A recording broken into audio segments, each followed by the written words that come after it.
Hello guys, welcome back to our channel Nai Udaan में हशमत सईद। तो पहले आप सोच रहे होंगे मैं कहीं जंगल में क्यों बैठा हुआ हूं, तो आपको बता दें ये जंगल नहीं है, एक ऐसा कि यूनिक प्लेस है। मैं आप में से इसलिए इंडिकेट कर रहा हूं क्योंकि मोस्ट ऑफ लोग आप स्टूडेंट्स हैं। आप में से हर किसी की ख्वाहिश होती है कि आप इस जगह में आएँ और अपना एजुकेशन लें। थोड़ा सा अंदाज़ा लगा सकते हैं, मैं JNU कैंपस में हूँ। जी हाँ, जवाहरलाल नेहरू यूनिवर्सिटी में हूँ। और यहाँ पे सबसे अच्छी चीज़ जो है नेचर है। यहाँ पे आपको मोर की आवाज़ें सुनने को मिल रहा है, यहाँ पे हरियाली, पेड़ पौधे। तो बेसिकली आज के इस वीडियो में हम बात करेंगे जो इस साल अगर आप JNU में किसी भी लैंग्वेज का एंट्रेंस देना चाह रहे हैं, आप चाह रहे हैं JNU से आप फॉरेन लैंग्वेजेस करें, तो ये वीडियो आपके लिए है। पूरा वीडियो देखिएगा। पूरे मैं लैंग्वेजेस के ऊपर ही ये वीडियो शूट कर रहा हूँ। हमारे साथ ख़ास मेहमान हैं आदर्श कुमार जी। इनके बारे में बता दें, ये जो स्कूल ऑफ लैंग्वेज और कल्चर एंड लिटरेचर JNU के जो हैं वो कन्वीनर हैं अभी, और रशियन डिपार्टमेंट से PhD स्कॉलर हैं। तो सारी बात हम आदर्श जी से करेंगे। हमारे साथ साजिद जी भी हैं। साजिद जी भी JNU के स्टूडेंट हैं। तो आपको बता दें यार, आपको पता भी होगा जो JNU का अगर एंट्रेंस फॉर्म डालना है आपको, तो आज लास्ट डेट है। उसके बाद अगर डेट को एक्सटेंड किया जाए तो उसका भी इन्फॉर्मेशन या नोटिस नहीं आया है। और अभी कुछ ही दिन हम कह सकते हैं, लगभग 24 सितंबर को एंट्रेंस होना है। डेट थोड़ा आगे पीछे हो सकता है। तो आपके पास 20 से 25 दिन समय है। 20 से 25 दिन में किस स्ट्रैटेजी के साथ कैसे आप तैयारी करेंगे, वो सारा कुछ आज की इस वीडियो हम बात करेंगे। तो आदर्श कुमार सर, सबसे पहले मैं आपका हमारे चैनल में स्वागत करता हूँ। बहुत बहुत शुक्रिया आपका। आदर्श जी, सबसे पहले मैं आपसे जानना चाहूँगा, जो कोई अगर इस साल JNU के लिए तैयारी करना चाहे और वो चाहे JNU में एंट्रेंस दे फॉरेन लैंग्वेजेस के लिए, तो पहले मैं जानना चाहूँगा जो लगभग 8 से 9 फॉरेन लैंग्वेजेस है, उनमें से कोई 3 में लेना चाहे तो उसका क्या प्रोसेस है? देखिए, अब चॉइस तो डिपेंड करता है कि वो छात्र बेसिकली पढ़ना क्या चाहते हैं, कौन सी भाषा सीखने में उनकी रुचि है। वो एक उनका अपना पर्सनल चॉइस का भी मसला है। वो एक बात रही। दूसरी बातें हैं कि अगर कोई आगे कैरियर पर्सपेक्टिव से कॉर्पोरेट जॉब्स वगैरह अगर कुछ वैसे प्रिपेयर करना चाहते हैं और कुछ वैसे लैंग्वेजेस हैं जिनके तहत आप एकेडमिक्स में बहुत अच्छा कुछ कर सकते हैं, जैसे प्रोफेसर है, नेट JRF है, ऐसे एग्जाम्स को आप क्लियर कर सकते हैं। तो वैसे लैंग्वेजेस भी हैं जिनके छात्र तैयारी करते हैं और उस हिसाब से भी तैयारी करते हैं और वहाँ आने का प्रयास करते हैं और उसके हिसाब से भी चॉइसेस देते हैं।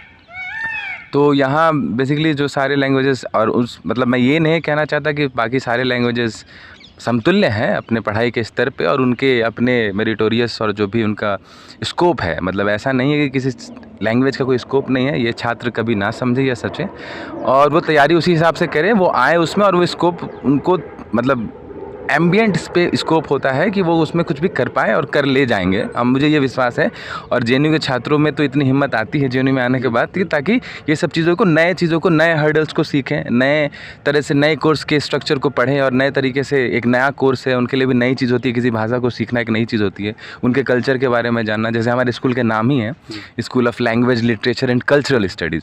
तो आप इतिहास से लेकर के उनकी भाषा तक हम प्रयास करते हैं सीखने का और हम लोग एक लर्नर ही होते हैं, तो उसमें हम ये भी नहीं दावा कर सकते हैं कि हम उसमें परिपक्व हो जाएंगे।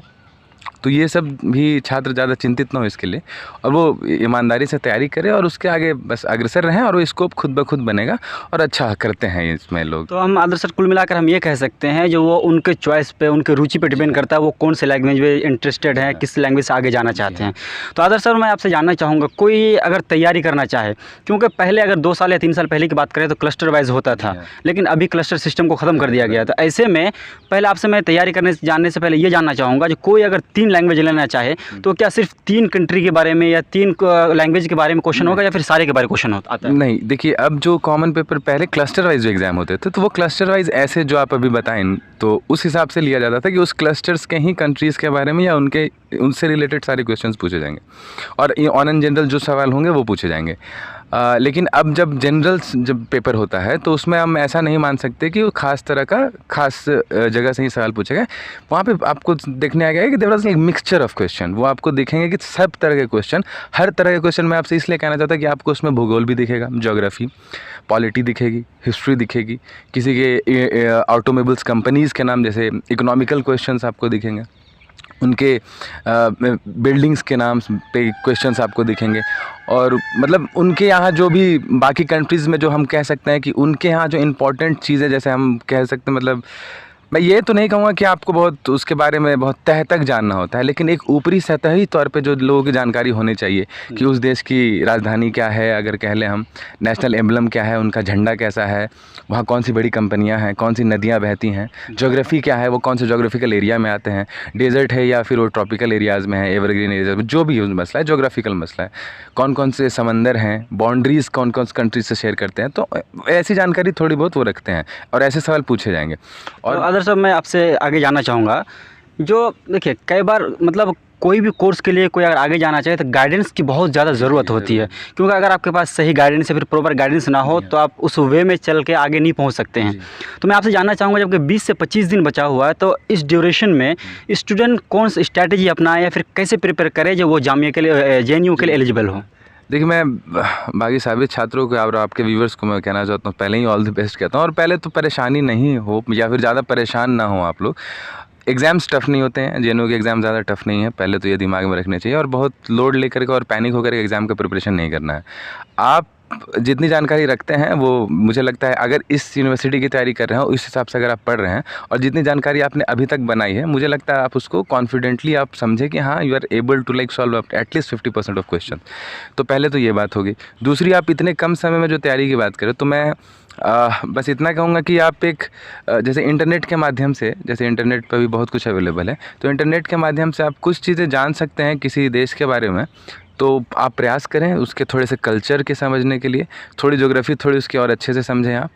वहाँ के अभी मॉडर्न टाइम्स में we are living in kind of 21st century, जो भी एरिया वेरी मॉडर्न टाइम्स, जहाँ की IT और AI, जहाँ आर्टिफिशियल इंटेलिजेंस का ज़माना है, तो वहाँ आप इन सब चीज़ों के बारे में जानकारी रखें कि कौन सी कंपनी ये सब काम करती हैं बेसिकली। अगर चाइना में कोई बड़ी टेक्निकल जायंट कंपनी है तो उसके बारे में आप जानें कि वो क्या करती है, उसका क्या है अपना, उनका कोई अगर क्या उसको कहते हैं टैगलाइन होता है अगर कंपनीज़ का, जो भी वो सब है तो वो याद करें। ऑटोमोबाइल सेक्टर्स में जो भी कंपनियाँ हैं, वो बड़ी कंपनियाँ, वो क्या कर रही हैं। और अभी एक नई चीज़ आप सब लोगों को पता है कि there is like human space exploration जो भी शुरू हुआ है, जिसमें प्राइवेट कंपनीज़ अपने अपने इन्वेस्टमेंट ले जा करके ह्यूमन स्पेस एक्सप्लोरेशन के प्रोग्राम्स को कर रहे हैं। तो वो सब प्रोग्राम्स के बारे में भी जाने कि कौन सी ऐसी कंपनियां हैं, और जो प्लैनेट पे बड़े जो जाइंट मल्टीनियर बिलियनियर जो भी कंपनीज़ हैं बेसिकली, उनके बारे में थोड़ी बहुत जानकारी इस तरह से रखें। एक मतलब कि एक देश की बेसिकली इतनी जानकारी मैं रखूं कि वहाँ लोग मतलब वहाँ के लोगों की मतलब उनकी सोच से लेकर के उनके इतिहास तक की समझदारी थोड़ी सी मैं रखूँगा, ठीक है। तो इस हिसाब से तैयारी करेंगे लोग। और एक किताब मैं सब लोगों को सजेस्ट करता हूँ, मैं बहुत जितने भी छात्रों से बात करता हूँ, मैं उनको एक मनोरमा ईयर बुक एक किताब आती है, उसे मैं सबको सजेस्ट करता हूँ। उस बुक में आखिरी के कुछ पन्नों में कंट्री वाइज कुछ चीज़ें कंट्रीज बेस्ड बताई गई हैं। दूसरा एक चीज़ बताना चाहूँगा कि मैं लिटरेरी फिगर्स जो भी मतलब और लिटरेचर से रिलेटेड जो भी सवाल आएंगे वो पूछे जाते हैं इसके एंट्रेंस में, तो आप उस देश के साहित्य के बारे में भी थोड़ा सा पढ़ें। जैसे अब फारस में जाहिर सी बात है रूमी है, तो हम रूमी के बारे में जानेंगे समझेंगे। अगर स्पेन में सर्वांतिस है तो हम सर्वांतिस के बारे में जानेंगे। तो ऐसे करके चीज़ें हैं। तो आप थोड़ा बहुत वैसे उनके साहित्य के बारे में, अगर रूसी पढ़े हैं तो उसमें आप पुष्किन के बारे में जानेंगे, गोर्की के बारे में जानेंगे, तो उनके साहित्य के बारे में भी आपकी जानकारी हो। और वैसे बड़े लेखक या फिर जो भी और वैसे जो बड़े वर्क्स जिसको नोबेल्स मिलते हैं या वैसे कामों को भी वो थोड़ा दिमाग में रखें। वो सवाल पूछे जाते हैं, मतलब साहित्य से भी पूछेंगे। तो साहित्य हो गया, भूगोल हो गया, और बाकी वहाँ के देश के अपने जो भी। तो मैं आदर्श सर आपसे मैं यहाँ जानना चाहूँगा, जो क्या इंग्लिश का भी क्वेश्चन इसमें इंक्लूड है ये सारे के साथ? जी, इंग्लिश के कुछ 10 सवाल पूछे जाएंगे, एक पैराग्राफ पूछा जाएगा, मतलब वो पैसेज क्वेश्चन जो होता है, एक पैसेज के हिसाब से 5 सवाल आएगा, तो वो पैसेज के हिसाब से वो सवाल भी होंगे, तो वो लोग कर ले जाते हैं और वो ज़्यादा कठिन भी नहीं होगा। अंग्रेज़ी के कुछ बेसिक से सवाल आएंगे, जो कॉमन एरर्स जो पूछे जाते हैं वो पूछे जा सकते हैं। एंटोनिम्स और सिनोनिम्स, ये चीज़ें लोग जाने थोड़ा सा, तो एंटोनिम सिनोनिम्स पूछे जाएंगे। और ऐसे बेसिक इंग्लिश के सवाल होंगे, वो ज़्यादा नहीं, वो 10 सवाल मेरे ख्याल से होने चाहिए।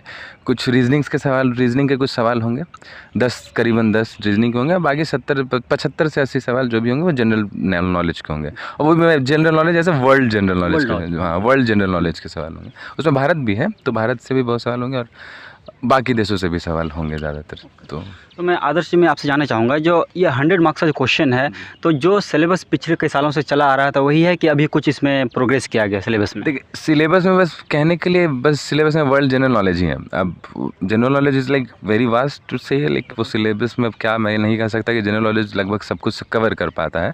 जनरल नॉलेज में साइंस भी आता है वैसे कहें तो, फिर मतलब वैसी नहीं है, लेकिन हाँ मतलब ये कहें कि जैसे पुराना सिलेबस में जो भी डिस्कस है वो उसका पार्ट है और वो जनरल नॉलेज का ही हिस्सा है, तो वही सिलेबस है जनरल नॉलेज। तो आप मतलब मैं ये कहूँगा कि आप अपना ज़्यादा समय ऐसे व्यय ना कर दें कि कुछ चीज़ों के बारे में एकदम जानने लगे तो मैं उसी के पीछे लगा, जैसे पूरे इतिहास पढ़ने लगा तो मैं इतिहास में ही रम गया। तो वैसे नहीं, आप थोड़ी सी इंपॉर्टेंट इवेंट्स के डेट्स और दूसरा इवेंट्स का क्या मतलब वो हुए कि मतलब काउज ऑफ द इवेंट्स, ठीक है ना। अगर मैं कहूँ आपसे कि दुनिया में वर्ल्ड वॉर हुआ है तो लगभग इस प्लैनेट के सारे मतलब सारे कंट्रीज़ इन्वॉल्व ही थे। तो कौन सी पार्टियाँ थी, कौन किसके खिलाफ लड़ रहा था, कौन से इवेंट्स इंपॉर्टेंट है, हिरोशिमा में क्या हुआ, कब हुआ हिरोशिमा। तो ये नॉर्मल जनरल क्वेश्चंस जो होते हैं ऐसे वर्ल्ड के तौर पे जानने चाहिए। नाजीज़ कहाँ के लोग, किसको नाजी है, नाजी आर्मी क्या है, चीन की आर्मी को क्या कहते हैं और कुछ कहा जाता है क्या, वाइट हाउस का मतलब क्या है, ठीक है, WTO में क्या होता है, यूरोपियन यूनियन के से आपका क्या लेना देना, यूरोपियन यूनियन में कितने नेशंस हैं, यूरोपियन यूनियन का झंडा कैसा है, ओलंपिक्स में कितने सर्कल्स हैं। तो ऐसे सवाल जो आमतौर पे लोग ऊपरी सतह पे जानते हैं वैसे ही सवाल बनते हैं और मुझे नहीं लगता कि बहुत कठिन सवाल पूछे जाते हैं। असल में होता है कि कई बार स्टूडेंट्स मतलब JNU का नाम से घबरा जाते हैं कि वहाँ का लेवल काफ़ी हाई होता है। कुछ लोग तो जो है जैसे UPSC लेवल के क्वेश्चन से भी कंपेयर कर देते हैं, इस लेवल का क्वेश्चन होता है। लेकिन आपने एक चीज़ कहा जो हमें हाइपर नहीं होना है, क्वेश्चन के लेवल बिल्कुल ये होता है, नॉर्मल होता है। अब बस थोड़ी सा अगर आप तैयारी करेंगे और अकॉर्डिंग टू पैटर्न करेंगे तो आपके लिए ईजी हो जाएगा। सर आपसे यहाँ पे एक ही जानना चाहूँगा मैं, चूँकि कम समय में लोग एक तो कोचिंग के लिए भी इधर उधर बहुत जाते हैं, भटकते हैं, उनको प्रॉपर गाइडेंस नहीं मिलता। जैसे आपने यहाँ पे तो गाइड किया, फिर भी अगर आप लोग क्या कोचिंग दे रहे हैं बच्चों को, मतलब कोई गाइड कर रहे हैं थ्रू ऑनलाइन हो या ऑफलाइन हो, कोई ऐसा दूसरा ज़रिया? जी हाँ, हम हर साल अपने संगठन की तरफ से, ऑल इंडिया स्टूडेंट एसोसिएशन आइसा की तरफ से, हम लोग वो छात्र जो हम तक पहुंच पाते हैं हमारे कॉन्टैक्ट्स के माध्यम से, हम उनको मदद करते हैं और इस सांगठनिक तौर पे हम उनकी निःशुल्क ही मदद करते हैं। और हमारे संपर्क में जितने छात्र होते हैं वही उनकी तैयारी भी करवाते हैं। और हम जैसे कुछ ग्रुप्स में नोट्स वगैरह शेयर करते हैं और कुछ ऑनलाइन क्लासेस लगवाते हैं और उसमें जितनी हमारी हैसियत है मतलब ऐसे करके हम लोग वो तैयारी कराते हैं। लेकिन हाँ, ठीक ठाक हमारा रिज़ल्ट होता है। मान लीजिए हम कुछ 400 लोगों की तैयारी कराते होंगे तो उसमें 150 लोग रिज़ल्ट देते हैं। ये तो 150 तो बहुत बड़ी अचीवमेंट मैं कह सकता हूँ ऐसे, हाँ कुछ ऐसे हैं। तो अभी मतलब कोरोना की वजह से पिछले 2 साल से तो सब कुछ ऑनलाइन ही चल रहा था। अभी जबकि अगर हम दिल्ली की बात करें तो दिल्ली के मनीष सिसोदिया ने बोल दिया है 1 सितंबर के बाद से आप चाहे तो कोचिंग वगैरह फिर +2 तक आप स्कूल वगैरह ऑफलाइन खोल सकते हैं। तो ऐसे में क्या इस साल आप लोग ऑफलाइन कुछ स्टूडेंट के लिए कर रहे हैं या अभी भी ऑनलाइन है? हम लोग जो तैयारी करवाते थे तो उसमें हमारी मदद हम यूनियन की मदद से और यूनियन की सहायता से, हम जहाँ हमारी यूनियन की जवाबदेही तय होती है उसका इस्तेमाल करके हम लोगों की तैयारी कराते थे कैंपस में, हमारे यूनियन ऑफिस में बुला करके। ठीक है, अब हालांकि यूनिवर्सिटी बंद है तो हम इस कदम को उठाने में असक्षम हैं अभी, और हम ये नहीं कर पाएंगे। और अभी हमारा सारा ध्यान अभी यूनिवर्सिटी को खुलवाने को लेकर के। तो आने वाले समय में हम लोग इस यूनिवर्सिटी को खुलवाने के लिए भी बहुत से माध्यम, मतलब जो भी है मोड ऑफ प्रोटेस्ट को हम आजमाएंगे। और हम चाहेंगे कि दिल्ली में अगर सारे स्कूल कॉलेज खुले हैं और विश्वविद्यालय दिल्ली का ही हिस्से में अगर आता है, भले ये केंद्र सरकार के अंतर्गत आता है, अलग मायनों में आता हो, लेकिन अगर दिल्ली में है फिजिकली तौर पे और दिल्ली में फिजिकली तौर पे बाकी स्कूल कॉलेज खुल रहे हैं तो हमारी यूनिवर्सिटी को भी खोला जाए। थोड़ा हम ये दबाव और ये बात हम दिल्ली सरकार तक भी लेके जाएंगे। और उसको खेलने के बाद अगर कुछ ईज़ होता है तो मैं, अब तो समय भी कम हुए तो मैं कुछ ठोस वादा नहीं कर सकता, लेकिन अगर मुमकिन हो पाएगा तो ज़रूर। लेकिन हाँ, ऑनलाइन हमारी सारी कुछ तैयारी और क्लासेस चल रही हैं। तो ऑनलाइन का क्या प्रोसेस है? ऑनलाइन का प्रोसेस बेसिकली वो सिंपल प्रोसेस कुछ इसमें है नहीं। हमको जो लोग कांटेक्ट करते हैं हम उनके कांटेक्ट्स को मतलब कैटर करते हैं, उनको अपने ग्रुप्स में रिस्पेक्टिव और ग्रुप्स में ऐड करते हैं, उनको कुछ कांटेक्ट शेयर करते हैं उनके साथ, वो उनसे बात करते हैं, उनके साथ नोट शेयर किया जाता है। और वो हमारे जब ग्रुप में ऐड हो जाते हैं तो हम लोग जो भी क्लास प्लान करते हैं तो उनको वहाँ तक मैसेज जाता है। हमारे सोशल मीडिया प्लेटफॉर्म से भी उनको मिलता है, जैसे आइसा JNU है, फेसबुक पे, इंस्टाग्राम पे, हर जगह है। तो हम लोग वहाँ अपने पोस्टर शेयर कर डालते हैं क्लासेस वगैरह के और अपने स्टेटस वगैरह पे, तो उसके बाद वो लोग ज्वाइन करते हैं सब लोग। तो कोई भी ज्वाइन कर सकता है ऐसे तो। तो जैसा आपने सुना आदर्श भाई से, जो भी प्रोसेस है उन्होंने बताया, जो लॉकडाउन की वजह से आप भी समझ रहे हैं थोड़ा सा इम्पॉसिबल हो रहा था, लेकिन शायद अब पॉसिबल हो, लेकिन ऑनलाइन कंटिन्यू जारी है। तो जो कुछ भी डिटेल्स है, चाहे ग्रुप का लिंक हो या फिर सोशल मीडिया हैंडल्स जितने भी हो, सारा कुछ मैं डिस्क्रिप्शन में दे दूँगा ताकि आप ईज़िली कॉन्टैक्ट कर सकें। बाकी और भी JNU के रिगार्डिंग या फिर आप फॉरेन लैंग्वेजेस के रिगार्डिंग कोई भी जानकारी चाहिए होगा आपको, तो कमेंट बॉक्स आपके लिए हमेशा खुला रहता है। आप वहाँ से आकर कोई भी जानकारी आप ले सकते हैं, आपको फ़ौरन उसका रिस्पॉन्स किया जाएगा। जैसे कि आपको पता है जो JNU अगर हम बात करें बैचलर्स लेवल पे, तो लैंग्वेजेस की वजह से ही जाना जाता है सबसे ज़्यादा। तो हर किसी की ख्वाहिश होती है जो भी लैंग्वेज करना चाहता है, जो वो JNU में एडमिशन ले, JNU से वो अपना फॉरेन लैंग्वेज कंप्लीट करे। अब उनके पीछे उनके बहुत सारे मोटिव्स होते हैं। यहाँ पे आके यहाँ का जो इन्वायरमेंट मिलता है वो काफ़ी बहुत ज़्यादा आपके लिए हेल्पफुल होता है। तो मैं आशा करता हूँ जो लोग भी आप लोग वीडियोस देख रहे हैं, आप में से हर कोई इतनी लिमिटेड सीट होता है, लेकिन आप में से जो सबसे अच्छा करे वो JNU पहुँचे और जो भी सपना लेकर पहुँचना चाहते हैं उसको उड़ान दे। Thank you so much.